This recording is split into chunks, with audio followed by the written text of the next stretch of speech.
kalangando ewolitami madda walabu murufi ewolitami inni kalesa nun sabne ewolitami adda nun samu keeko ewolitami harka fuudhee kabajamtootaaf jaalatamtoota hordoftoota Madda Walaabuu Miidiyaa kuni sagantaa tamsaasa kallattii kan isin biraan geenyudha. Anis qopheessaa sagantichaa Falmataa Roorooti.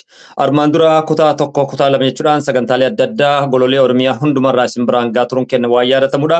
Qophii har'aa irratti sagantaa addaa qophii lallaba dhageettii dhabe jedhu irratti fuulleffachuudhaan biyyuma abbaa keenyaa Oromiyaa irraa kallattiidhaan sagantaa addaa qabannee isiniif dhiyaannee jira. Kallattiidhaan immoo sagantaa kana isin biraan geenyu gara foddaa Madda Walaabuutiin anis immoo qopheessaa sagantichaati. Qophii har'aa irratti keessummaa qabadhee isiniif dhiyaadhee jira. Keessummaan keenya har'aa eenyudha kan jedhu kallattiidhaan gara istiidiyoo keenyaattiin ergan affeereen boodatti walitti deebina. Anis qopheessaa sagantichaa amma sara deebi'ee yooyyaa isiniin jedheen jira. Akkuma beekamu dursi addunyaa kana nageenya waan taateef irra deddeebi'uudhaan yooyyaa jechuudhaan nagaa heddummeessina. Nuti Oromoon akkuma beekamu hawaasa nageenya hawwinuu fi nageenya addunyaa kanaatiifis dimokiraasii addunyaa kanaatiifis warra arjooma guddaa wale keessaas tokko waan taaneef kallattiidhaan yooyyaa jechuudhaan sagantaa keenya jalqabnee jirra. Sagantaa kun immoo kan isin biraan geenyu gara foddaa Madda Walaabuu Miidiyaatiin. Anis immoo qopheessaa sagantichaa Falmataa Roorooti. Kallattiidhaan Oromiyaa biyya abbaa keenyaa isin geessina. Yooyyaa baga nagaan dhufte obboleessi kiyya kabajamaa fi jaalatamaa kallattiidhaan gara Madda Walaabuu Miidiyaatti baga nagaan dhufte daawwattoota keenyaan erga wal barsiifte boodatti kallattiidhaan sagantaa qophii addaa lallaba dhageettii dhabeetti fuula deeffannaa baga nagaan dhufte waan hundaafuu maqaa kee wal nu barsiisi daawwattoota keenyaaf. Baga nagaan nu eedanii warri Madda Walaabuu Miidiyaa maqaan kiyya Bilisaa Sa'id jedhama. Akkasuma kutaa Oromiyaa keessa jira jechuun Oromiyaa giddu galeessa jira. Galatoon Bilisaa dhuguma dubbachuuf Oromiyaa irraa sa'aatii kee aarsaa gootee gara foddaa Madda Walaabuu Miidiyaatiin hirmaachuu keetiif galatoom isin jedha. Armaan duras qeerrolee hedduu godinuma Oromiyaa adda addaa gololee adda addaa irraa fuudheetiin gara foddaa Madda Walaabuutiin isin biraan gahaa turre. Haras immoo kallattiidhaan lallaba dhageettii dhabee kan jiru irratti sagantaa addaa irratti hirmaattee Oromiyaa irraa sa'aatii kee aarsaa gootee garanatti dhufuu keetiif duraan dursee galatoom isin jedha. Bilisaa mee eessatti dhalattee eessatti guddatteen gaafii jalqabaati? Ani kan itti dhaladhee itti guddadhee godina Baalee magaalaa Roobeetti dhaladhee itti guddadhee kan baradhee achumatti mana barumsaas achumatti xumure yeroodhaaf dhimma garaagaraatiif naannoo Finfinnee jiraataa jira. Jireenyi kiyya gabaabumatti kana yoo gabaabsee ibsa. Galatoome ulfaadhu Bilisaan akkuma dhageessan kanatti kan ittiin dhalate godina Baalee magaalaa Roobeeti. Tarii sagaleen xiqqoo isii humna neetworkii ta'uu malaa ol hin kaane yoo dogoggores dhiifama jechuun isin gaafadha. Mee dhuguma dubbachuuf kallattiidhaan gara foddaa Madda Walaabuutti si fidneen jirraadhaan tanatti jechaadha. Dhiyeenya kana keessa taateen addaa keessaayyuu sagantaa lallaba dhageettii dhabe kan jedhu gara marsaa odeeffannootiin gara sooshaal miidiyaatiin kallattii adda addaatiin dhimma ijoo ta'eetiin yeroo dhiyootti sochiin adda addaa eegalamee jira. Sochiisan keessatti immoo nama adda durummaadhaan qooda fudhatee dargaggeessa keessaa godinuma Baalee bahaa keessatti aanaa Sawweenaa jechaadha. Dargaggeessa tokkoo fi haadha manguddoo ganni isaanii 60 hanga 70 hin caalletti mucaa wajjin yeroo rakkatan waan san gara sooshaal miidiyaatti yeroo baasuuf yaalii godhaa turte wantoota tokko tokko argaa turre. Mee dhimmichi sun maal fakkaata? Sababbiin mucaa sanii sadarkaa sanarra ga'e maalidha hanga har'aatti? Tarii namoonni adda addaa kallattii adda addaati yeroo gargaaraman argaa jirra. Sadarkaa san ga'uuf maaltu isa saaxilee? Mee duraan dursee haalli maatii sanii maal fakkaata? Odeessa adda addaa kallattiidhaan waan itti argiteef. Guddaa ulfaadhu galatoomii Walaabuu Miidiyaa akkasuma hojii kanaa fi uummata keenya kan rakkate yeroo hedduutti cinaa dhaabbataa turtanii guddaa ulfaadhaa galatoomaa isiniin jenna. Itti aansuun harmeentuun Mariyamaa jedhamti ilmi ishiitis yoo xiqqaate gara waggaa 30 jireenyuma akka miidiyaa irratti isinii ibsaa turre sanitti jireenyuma san jiraataa jirti. Sun jireenya waan jedhamu miti. Haati tun rakkoon isin keessa jirtu kun rakkoo salphaa yookiin ammoo rakkoo silaa namni tokkocha irraa fuudhee yookiin waa gargaaree jiraachisu osoo hin taane hawaasa guutuu akka birmatuuf isillee waamicha goote hawaasni guutuun birmatee fi yoo xiqqaate mana jireenyaatii fi ilma isii yaala gahaa akka inni argatu hawaasa kana gaafatteerti. Akkasuma kara viidiyooleen hedduun nu bira jiranii viidiyoo sanis fuulduratti gara Madda Walaabuu Miidiyaatiin gadhiifamuu fi danda'a isinii ergina. nuti haadha tana gaafa dura dhayidhee isii dubbisnee qaamaan isii arginu waan guddaa goonaaf yookiin waa goonaaf jennee hin deemne hawaasni keenya akka isii gargaaruuf carraa akka argattee hawaasni kun carraa kanaa isii gargaaruuf deemnee viidiyoo waraabnee akkasuma sagalee garaagaraatii fi fotoolee garaagaraa miidiyaa sooshaal miidiyaa kanarra poost goone namoota humna gurguddaa qaban akkasuma namoota bebbeekamoo hedduutti keessaan erginee jirra. Haa ta'u garuu akka barbaadame sanitti wanti deemame hin jiru. Haati tuni mana jireenyaa ergisii barbaachise bulchaan aanaa Sawweenaa lafa jireenyaa mana isiin irratti ijaarattu lafa kaaree 400 kenneefii jira. Ammatti lafti bitanii irratti ijaaruu osoo hin taane lafti kuni akka manni irratti ijaaramuuf biyaansi waan ittiin ijaarattu qabaachuu qabdi. Wanni mana kana ittiin ijaarattu jiraachuu qaba. Mana kana ammootu namni ijaaruu fi danda'u hawaasa bal'aa, hawaasa Oromoo akkasuma immoo dargaggeessaa fi ilmaan Oromoo biyya alaatii fi biyya keessa jiran kanatu waan kana gochuu fi danda'a jechuudha. Kana isiin ammootu dhaamsa bal'aa viidiyoo hedduu garaa nama nyaatu akkasuma ammootu nuu dhaamtee jirti jechuudha. Bilisa galatoom ulfaadhu biyyuma abbaa keetii Oromiyaa irraa sa'aatii kee aarsaa gochuu qofaa miti kallattiidhaan illee qaamaan bira dhaqxee waan san hawaasni Oromoodhaa akka arguuf gama sooshaal miidiyaatiin yaalillee gurguddaa ammanan jedhamne galfata seenaa gurguddaa dalagaa turte ammas dalagaa jirta. Mee jalqabbiin isaa maal fakkaata mucichi abbaan isaas qabsoo wareegama daangaa Oromiyaa kabachiisuuf keessaayyuu gaafa jijjiiramaatiin wal qabatee daangaa Oromiyaa irratti lolli baname keessaayyuu hawaasa keenya gammoojjii Baalee irratti lolli daangaa Somaaleetti naannoo hara qilleensaatiin natti fakkaate yeroo goggoruun baadde naannoo sanitti abbaan isaa humna waraana Somaaleetiin lubbuun isaa darbite jedhan wanta kanarratti odeessi jiru maal fakkaata? Tarii hawaasni keenyas waan kana gadi fageenyaan quban qabu waan taateef mee asirratti yaadni jiru maal fakkaata? Dhugaan jirtu maal inni kana abuurtee argite?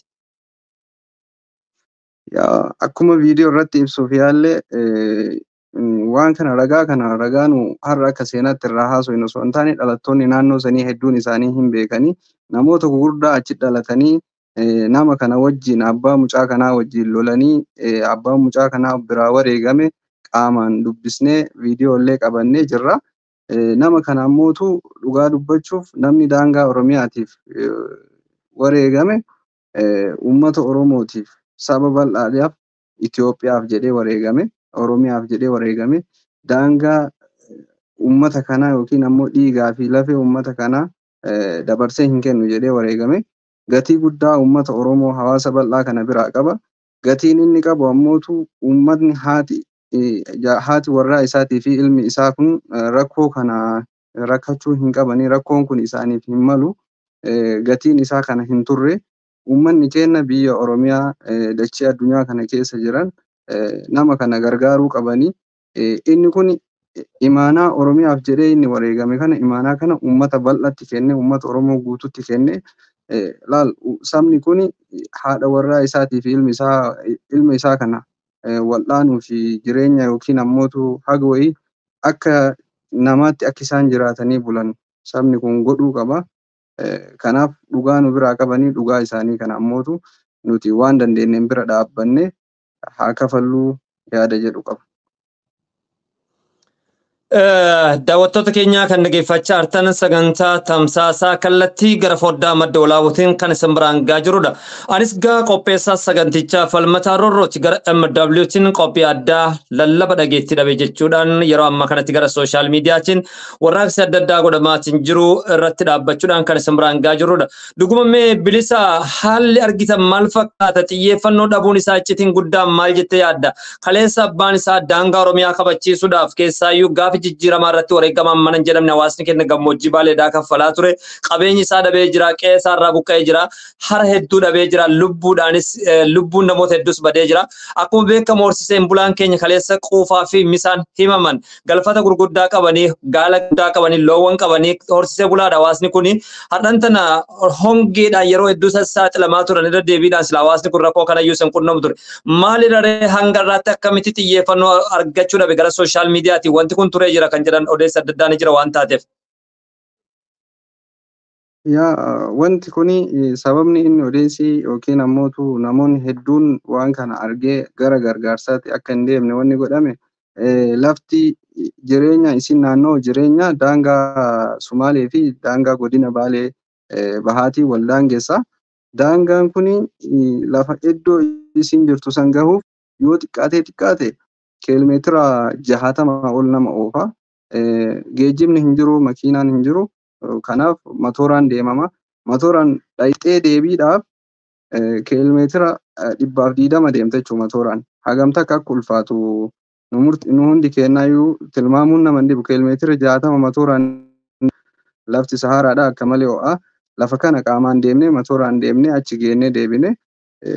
Kanaaf haati tuni magaalaa Sawweenatti akka isiin galtu magaalaa aanaa naannawa baankii fi tajaajilli niitoorkii jiru akka isiin galtu akkasuma bulchaa aanaa waliin mari'annee innillee murteessee lafti akka kennamuuf ta'amee jira. Lafti kennamee fi erga jiraate manni jireenyaa irratti ijaaramee gara magaalaatti akka isiin galtu akkasuma niitoorkii fi mana yaalaa akka isiin argattuu fi ilmi isii sun waan si ajaa'ibu mana yaalaa geeffamee hin beeku.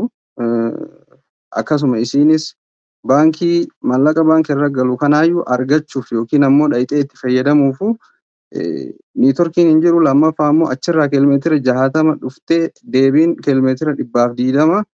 Kiiloomeetira 120 kana keessatti geejjibnummaan motorri ittiin deemamu kunuu qarshii 1,500 haga 2,000tti namaan deema. Qarshii 2,000 kafaltee dosumalsi qarshii 4,000 jireenya isiin keessa jirtu kanaan mee akkamitti akka jiraattu gaafii namaaf ta'a. Kanaaf gara magaalaa aanaatti dhuftee manni akka ijaaramuuf nuti amma uummata keenyaa wanti haadha tana gargaaruu qabnu jennee irratti mari'annee itti yaannee koree gargaarsa dhaabbate waliin itti yaannee akkaawuntii isii irratti akka gargaaraman fi manni kun akka ijaaramuuf inni guddaan jennee yaanna. Kanaaf waliin taanee waliin dhaabbannee haa gargaarru mana jireenyaa kanas haa ijaarruu fi dhaamsa jedhu dabarsa. Bilisa hedduun galatoomii akkuma beekamu wanti kun ol bahee akka dubbatamuuf sagantaa sanarratti qaamaan fageenya hedduu qaxxaamurtee osoo daandiin sin dhoorgin yookaan mootuu haalli karaa sanii sin dhoorgin haalli nageenyaati wantoota tokko osoo sin dhoorgin bakka sanitti dhaqxeetiin qooda irraa furachuu keetiif duraan dursee galatoomisin jechuun barbaada. Mee dhuguma dubbachuuf bilisa yeroo achi dhaqxanitti haalli simannaa maatii yookaan mootuu haadha mucaadhaan maal fakkaata yeroo sanitti haalli ture jechaadha yeroo sinichi dhaqxanitti miirri isaanii maal ture naannoo sanitti miira gaddaati moo akkamitti ilaalte maatii san walumaa galatti maal hubatte isaanirraa jechaadha. Hin jira abbummaan jira biyyummaan jira wantoota tokko jira hawaasa rakkatan keenya gammoojjii bira yeroo dhaqani lafaaf lafee isaanii irraa akka deemuun barbaanne armaan dura sagantaa adda addaa kan akka hawwii firaa ulfaa wajjin gateen ture minisootaa jirti hadhan tanatti haga bordoddeetti deemtee jirti baalee bahaa deemtee turte yeroo 2015 keessa hawaasni keenya rakkoo gurguddaa isaan qunnamaa ture gara deemtee ilaaltee turte maaliif gara magaalaatti ol siiqne jennaan lafa keenya dabarsineen kennu lafti kun waadaadha jechuudha waan akkasii dubbachaa turani mee maal fakkaata dhaadannoon haadha teenyaa kalee garas ilmaltee turte waan taateef isaanirraa maal hubattee jirta maal argitee jirta dhimma daangaatiinis wal qabatee ta'e kufaatii abbaa mucaatiinis ta'e wantoonni argite maal ture naannoo sanitti mee weezarri naannoo san ture. Uummanni naannoo sanii dhugaa dubbachuuf uummata lafee fi dhiiga ofiitiin Oromiyaa ijaaree Oromiyaa sararee lafee isaaniitiin Oromiyaan tun ijaaramtee dhaabbatti dhiiga isaaniitiin daangaan Oromiyaa sararame nuti har'a gammachuudhaan giddugaleessi yoo daangaan Oromiyaan tiifamin giddugaleessi nagaa hin argatu. Kanaaf mootummaarraa qabee namoota abbootii qabeenyarraa qabee nama kamirraayyuu uummata kanatu lafee duwidaa ta'ee uummata kanaaf gaachana ta'ee itti wareegamanii dhugaasitti himuuf nama gammoojjii ta'ee nama gammoojjii baalee ta'ee nama ilmi yookiin abbaan irraa hin wareegamin hin jiru daangaa irratti. Kanaaf yeroo daangaa lola daangaa Sumaalee akkasuma lola qillisaa jira. Naannoo Harannaa Bulluuq akkasuma iddoo garaagaraatiin lolli ka'aa ture. Wanni daangaa Oromiyaa kanatti roorrisee diinni itti dhufuuf daangaa Oromiyaa kanatti Oromiyaatu jiituudha badhaatuudha. Dachii Oromiyaa kana saamuu barbaadanii qabeenya Oromiyaa saamuu barbaadanii Oromoo tanayyuu daangaa Oromiyaa qofaami Oromuma sabuma kanayyuu miidhuu warra barbaadutu dhufee daangaa Oromiyaa kana seenee diina ammootu uummanni keenya akka itti ofirraa deebisu hin beeka. Ilmaa ilmoo itti wareeganii asiin ga'an jechuudha. Kanaaf haati tuni abbaan warraa isii wareegamuun akka daangaa Oromiyaatiif wareegame waan beektuuf hedduu ittiin gadditu. Nama wareegame tokko du'e hin jedhanii wareegame jedhanii wareegamni isaa sun ammootu hagamta akka hawaasa keenya biratti gatii qabu numarti kennayyuu hin beekna. Akkasii mootummaan gara jiru nammootu nama kana gargaareera mootummaan dhugaa dubbachuuf lafa kana ka kenneef mootummaadha. Nuti ammoo hawaasni bal'aan mana irratti ijaaruun baay'ee waan nutti ulfaatu jedhee hin yaadu. Gatiin wanni achi jiru maali beektaa? Haati tuni ilma isii kana yaalchifachuu hin barbaaddi. Namni kamuu ilma malee bakka takka socho'uu hin dandeettu. Ilma isiin qabdammoo tokkicha kana ilma qabdu kana keessa ammootu kunuu akka itti dhukkubsatee akkuma waliin arginu kana haala kana keessa jira. Ilmi kuni nama biraa irraa nyaata hin fudhatu, isirraa qofa fudhata. Isiin biraa deemnaaniin yookiin naannoo biraa magaalamayyuu biraa baanaaniin namni biraa irraa nyaata hin fudhatu. Kanaaf baay'ee miidhamaa jechuudha. Waan kana ta'eef hawaasni keenya gara magaalaa galchinee nama kana haa gargaaruun irra deddeebinee waamicha goona. Kanuma wanti jiru.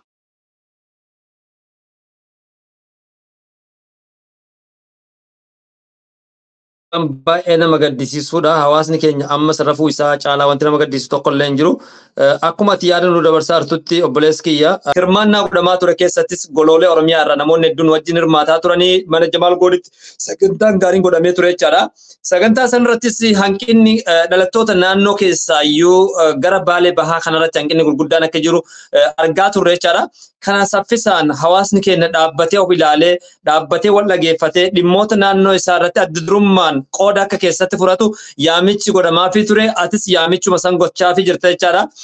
Amman tanatti silaafuu lafti kennameefii jira waan taateef mi'a asirratti dhuguma dubbachuuf firoomsa wanti kun wanta yeroo dheeraa namatti fudhatu miti. Hawaasni keenya saffisaan maal gochuu qaba jettee yaadda akka dargaggeessa Oromoo tokkootti biyyuma abbaa keetii Oromiyaa irraa yaadda barfachaa jirta waan taateef mee hawaasni keenya dhalattoota naannichaatiif akkasuma immoo ilmaan Oromoo kutaa hedduu keessaa gargaarsa kanarratti hirmaatanii jiran ijoollee naannoo Harargee, ijoollee naannoo Jiddu Galeessaa isaaniifis galateeffannaa asumaan immootu Jamaal Goodii hirmaattota achirratti hirmaatan warroota argitee du'aa nu gargaaraa turaniif hunda isaaniitiif sirna galateeffannaa osoo hin darbin dura yaamicha akka dhalataa lafa saniitiif ilma Baalee tokkootti akka ilma Oromoo tokkootti akka dargaggeessa Oromoo kaleessa hawaasa keenya beelaa kallattii adda addaatiin gargaaraa turtan dhaabbata soomar jalatti hojiilee dansaa wal gargaartanii hojjechaa turtan waan taateef ergaa Oromoo fi biyyoo makaatti dabarfattu yoo jiraate kallattiidhaan carraa seelaaddan jira.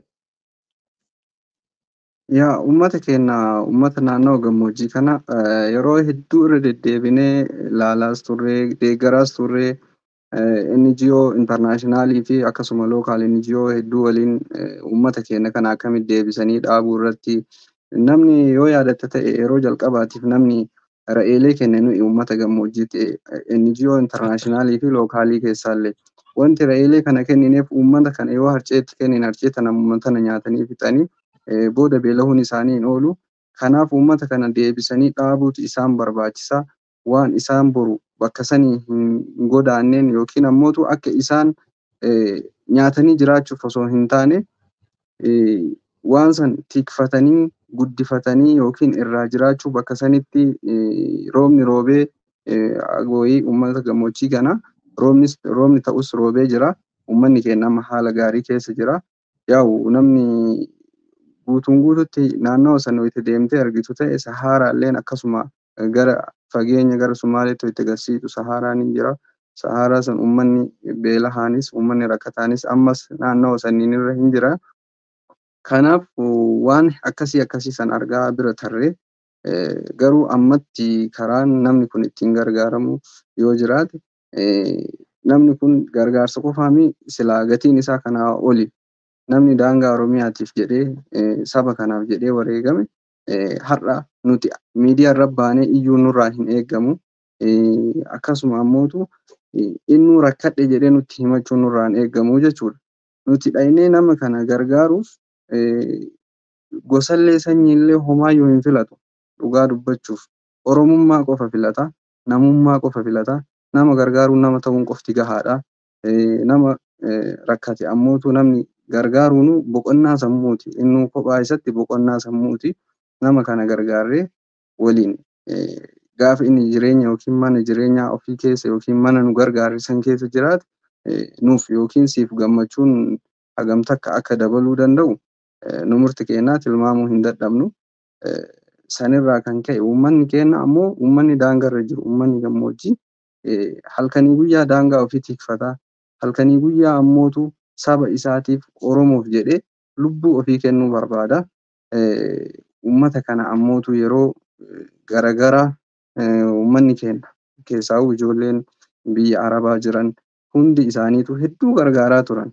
Dhugaa dubbachuuf ijoolleen biyya Arabaa jiran hedduu gargaaraa turanii haa galatoomanii gatii rabbii nama gargaaree kennu rabbi isiniif haa kennu jenneetuma eebbisnee irra dabarra kakaaniiti rabbiin hin beeka. Kanaaf nuti dhugaan uummata kanaaf yoo jiraanna ta'e uummata kana cinaa haa dhaabbannu, haadha sana cinaa haa dhaabbannu. Uummanni keenya sabni keenya bakka fedhetti Harargetti, Jimmatti, Wallootti, Wallaggatti yoo rakkate waliif haa dhiinu wal cinaa haa dhaabbannu jedha. Yaamicha kana qaba. Waan si ajaa'ibu yeroo Gujitti beelli mudatee jedhe san akkasuma ammoo Harargee naannoo wannitti mudatee deeggarsa ana qabatee deeme iddoo hedduu daangaa Oromiyaa kanneen golaalee Oromiyaa kanneen bakka hedduu deemnee gargaaraa turre. Akkasuma Shaallaa kuni ammoo dirqama Oromummaa waan ta'eef kutaa fi ganda hin filanne. Kanaaf hawaasni keenya bal'aan kutaa fi ganda osoo gosa hin filatin haadha tana cinaa dhaabbannee gammachuu isii wajjin haa arginu dhaamsa jedhu qaba. Egaa kan dhaggeeffachaa jirtan sagantaa tamsaasa kallattii gara foddaa madda walaabuu miidiyaatiin kan isin biraan gahaa jirru anis qopheessaa sagantichaa falmataa rooroti. Biyya abbaa keenyaa godina Baalee Oromiyaa kan isin biraan gahaa jirru gaggeessa gameessa Bilisaa Hussein. Bilisaa Hussein kallattii adda addaatiin gargaarsa hawaasa keenyaa godhamaa ture keessatti dargaggeessa qooda guddaa fudhachaa turee fi ammas immoo fudhachaa jiru keessaayyuu haadha keenya kan gara sooshaal miidiyaatiin yeroo ammaa kanatti mul'attee dhageettii guddaa akka godhatuuf dhimmi kun lallaba dhabee yeroo dheeraadhaaf turtii yeroo dheeraan booda akka argatuuf influence gachuudhaan adda durummaan bakka sanitti argamee viidiyoo adda addaa suuraa adda addaa waraabeetiin hawaasa biraan ga'edha. Kanaaf galata guddaa hawaasa Oromoo biraa qabdaa isin jechuun barbaada. Meetti aanseetiinis dhaabbata soomar keessattis hojjechaa ture. Akkasumas immoo kallattii adda addaatiin gargaarsa namoomaa hawaasa Oromootiif gochaa ture. Dhuguma dubbachuuf ijoolleen akkasii kun yeroo ammaa kanatti imaana hawaasaa jabeessuudhaan hojjechaa jirani. Mee suuraa kana ilaalleetti walitti deebinaa hojiin hojjechaa ture kallattiidhaan turtii gaarii.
Egaa Bilisaa deebi'een dhufeen jira akkuma argaa turte viidiyoon kun dookumentii yeroo jalqabaatiif gara sooshaal miidiyaatiin hawaasni Oromoo akka arguuf hawaasni Oromoo akka hordofuuf carraa ati laatteen hawaasni Oromoos dammaqee yeroo ammaa kanatti kallattii adda addaatiin akkasuma obboleessi keenya kallacha Oromoo dabalatee erga ati deemteen boodatti namoonni hedduunis garasitti imalanii jiranii mee kanarra dhaabbachuudhaan Jamaal Goodis ta'e warroota sagantaa sanarratti hirmaachaa jiraniif Oromoof Oromiyaadhaaf warroota kallattii adda addaatiin goloon osoo addaan hin qoodin Oromoof Oromiyaadhaaf gargaarsa gataa jirantu jira. Hawaasa keenya saniif ergaan dabarsitu yoo jiraatte of duratti immoo wal duraa duubaan sagantaalee adda addaa qopheessuuf ni yaalla.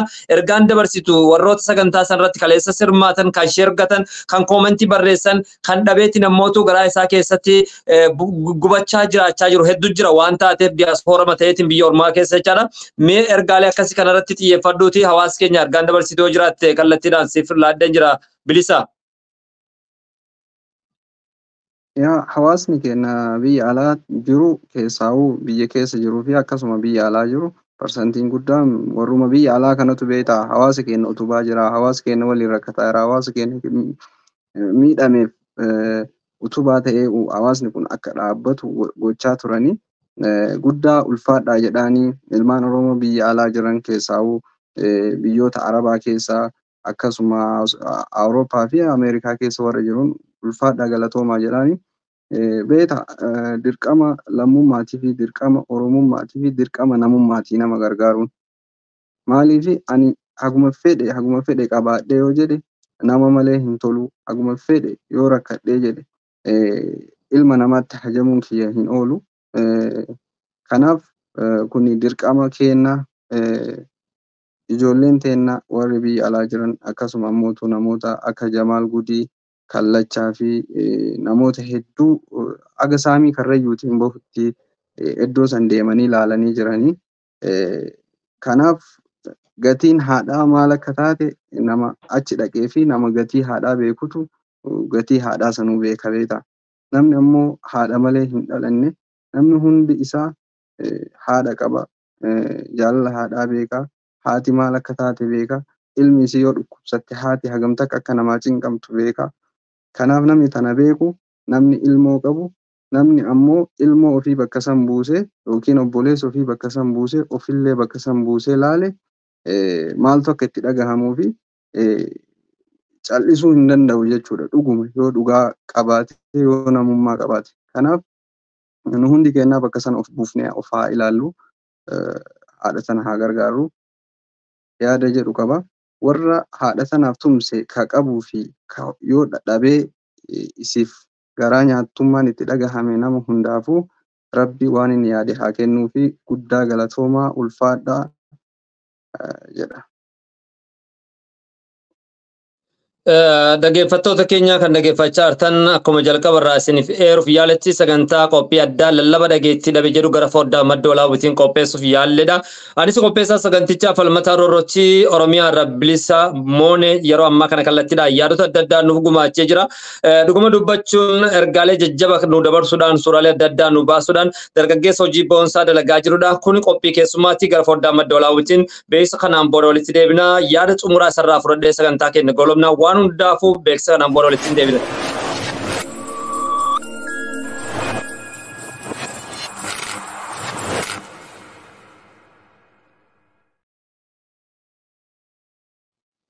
Ayyigaa daawwattoota keenya walitti deebinee jirra. Bilisa inshaallah sagantaalee biroo ammoo kan walitti deebinee yaada walirraa furannu ta'a. Atis Oromiyaa irraa sa'aatii kee aarsaa gootee sa'aatii irra keetii jechaadha. Haala kanaan dhuftee hirmaachuu keetiif galatoomisin jedha. Inshaallah wal wajjin jirra. Galatoomisin jechuun barbaada. Ulfaadhu atis nu galatoomii nu jiraadha warri madda walaabuu miidiyaa hojii gaarii hojii boonsaa hojjetaa turtanii kana duras hawaasa keenya hawaasa beela'e hawaasa rakkate daangaa Oromiyaa keessa jiran deeggarsa gootanii fi karaa saniin ammootu deeggarsa karaa dhaabbata Soofumariin deeggarsi keessan hawaasa bira ga'ee hawaasni sun har'a rakkoo san keessaa dandamate lubbuun jiraachiftanii har'a gahee jira. Hawaasa santu daangaa Oromiyaa utubee daangaa Oromiyaa dhiiga ofiitiin sararee har'aan gahaa jira. Ulfaadhaa galatoomaa hojii boonsaa hojjettanii akkasuma miidiyaan kun gara sooshaal miidiyaarraa akka gara saatalaayitii guddatee uummata keenyaaf sagalee ta'ee uummata keenya ijaaree uummata keenya utubee faayinaansaalii akkasuma ammootu waa hundaanuu akka cinaa dhaabbatu asumaan akka jabaattanii hojjettan waamicha isinii godha akkasuma ammootu jabaadhaa isiniin jedha.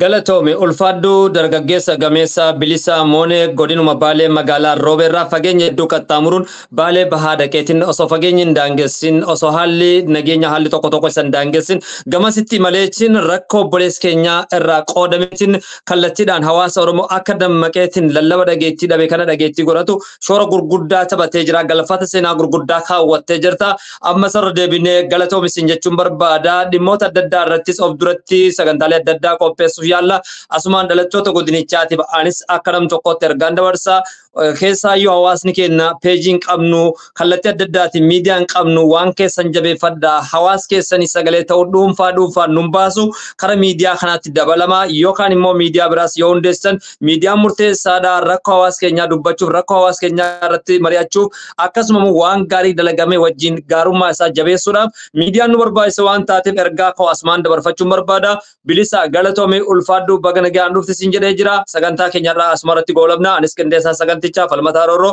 gara madda walaabuutiin oromiyaa irraa bilisa moonee wajjin ta'uudhaan sagantaa keenyarraa asirratti goolabnee jira galatoome siin jedha galatoome ulfaadhu atis naa jiraadhu ulfaadhu